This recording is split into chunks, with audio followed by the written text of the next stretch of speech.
We'll look at the win totals. We'll look at placement in the division, miss the playoff bets, the schedule, which is an interesting one, kind of like a little sandwich effect there, plus individual season-long player props as well, Kate. It really was like a switch went off for this team in the middle of the season last year.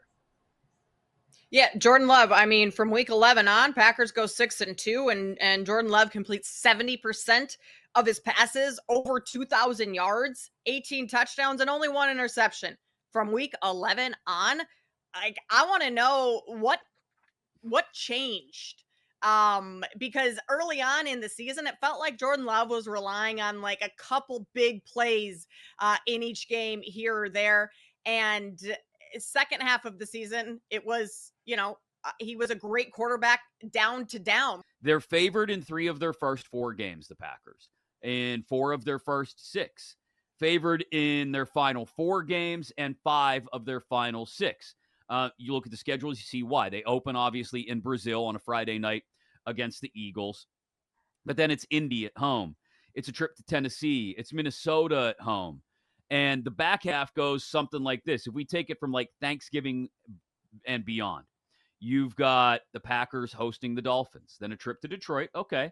A trip to Seattle, a Monday night game in week 16 against New Orleans at home, and then a trip to Minnesota, and they host the Bears the final week of the season. So loaded up with division games late, but you would think most of those are winnable, if not written in as wins already. It's that middle portion of the schedule I look at, Kate, from like week 7 against Houston, I think it is, at home after what I imagine will be a win against the Cardinals at home.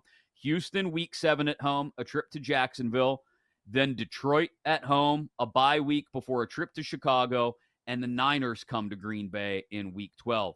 That's that difficult portion of the schedule where I don't want to say they make or break the season, but maybe make or break between challenging the Lions for the division down the stretch and just being another wild card team. And that game, week 7 against the Texans, I think that one is going to be big in terms of a potential MVP race, because Jordan Love is, high on the board for MVP. So is CJ Stroud. If Stroud comes in and, dominates him, that could be a turning point. But you're right. That kind of, it feels like the sleepy spot of the schedule as well, because Arizona's not going to be that difficult. Jacksonville, I'm not high on Jacksonville this year. I know a lot of people think they're going to take a step forward, but is that going to be that bad? It's the Lions and Bears, but you play the Bears in Chicago off of your bye week. So you'll be very well prepared for that. Plus you've dominated the Bears over the time. I am the second half, or the last third, Chris, that you mentioned of Thanksgiving on. That does concern me a little, because those are 4 straight primetime games. Like that's the spot you want to be in, right? You want to be in that time slot, but that's a lot of pressure, right? Of just performing in those primetime games 4 weeks in a row, not just one, but 4. The advantage there is you play the Dolphins, a warm weather team, at home on Thanksgiving, which is pretty chilly in Green Bay. Dolphins are not great in cold weather. We've known that. The week before that, you also get the 49ers, who have a great offense, but you get them at home mid-November, cold weather. So Packers don't have a ton of like major rest issues on this schedule, but you face a lot of the top offenses. The benefit there is a lot of those top offenses you get at home late in the season when the weather is in your favor. Yeah, 2 of those 4 primetime games in a row, too, that you talk about, Kate, are on the road. You mentioned a trip to Detroit in week 14, a trip out west to Seattle in week 15. And one of those is a Thursday night, right? Like, granted, it's not a short week Thursday night because it's the week after Thanksgiving. But when you're playing 4 primetime games in a row, and you're talking about Thursday, Sunday night, Monday, there's something to, and look, this is an established coaching staff now, a quarterback in his second full year of starting, that should be able to adjust to those rhythms. But, like any other athlete, football players are creatures of habit. They want to sleep in on Monday, rest and recover, maybe get into the facility on Tuesday, right? And then we start to work again on maybe a little bit on Wednesday, and on Thursday and Friday, we really hit it and get after it so that we're ready to travel on Saturday if we need to, or go to the team hotel. And then Sunday, we're ready to go. When you break up that rhythm, it's something to it's throws everybody off. And when breaking up that rhythm, you make a great point. It's Miami coming to Green Bay, so Tua and the Dolphins in cold weather on Thanksgiving, but it's 4 days after you play the Niners. And the effect of playing a physical game against San Francisco, and then 4 days later, even if it is at home, having to play the Dolphins, like, that's not an easy way to begin that stretch of, oh, our body clocks are off. We're playing difficult teams. We're playing in prime time. So you're right. That back third of the schedule that at least initially I looked at and said, maybe that's an opportunity. It could be a challenge as well. I think we're counting on all that we saw from him in the second half last year to continue if we're thinking about a legitimate Jordan Love MVP case with Mahomes, Allen, Burrow, Jackson, Stroud, all ahead of him on this board.